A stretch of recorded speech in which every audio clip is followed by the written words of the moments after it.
Магомед, скажи, пожалуйста, в Республике Коми с какого вы времени здесь? С 87 года. 1987 года. Так, и чем занимаетесь? Как чем занимались коммерцией, сейчас занимаемся тренерской деятельностью. Спортивной деятельностью, педагогической. Так, вы занимались и самбо, и дзюдо, да? Так, немножко, какие результаты были у вас? Серебряный призер чемпионата СССР среди профсоюзов, самбо. А дзюдо в союзные турниры, первенство ЦС, призеры, первые места. Так, вы с солнечного Дагестана? Да. Так, а как здесь вам снежная Коми? Ничего, хорошая республика, хороший народ, хорошие женщины. Красивая девушка, да? Так, ваши воспитанники сегодня как показали себя? Только что выиграл встречу будущий самбист.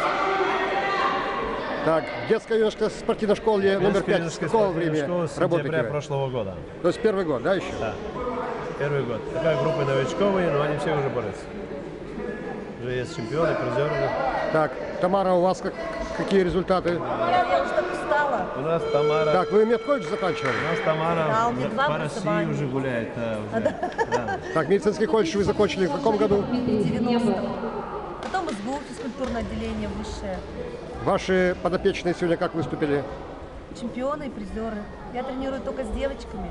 Магомед только с мальчиками. Только с мальчиками, да. Поэтому мы хорошо и дружим, да? Да. Не конкурируем. Да.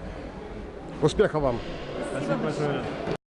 Секретное имя. Так, Мухтар, Да. какое у вас секретное имя? Не, я пошутил, что. Мухтар, Давайте я вы лучше расскажу про турнир. откуда вы приехали? Княжпогорский район, Емва, столица. Вы тренер по дзюдо и самбо? Самбо, и рукопашный бой у нас практикуется.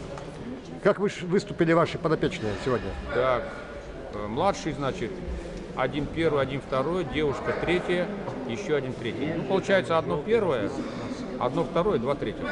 Ну, вот сейчас вот еще один мальчик занял первое место, еще сейчас бороться будет. Спасибо, успехов вам!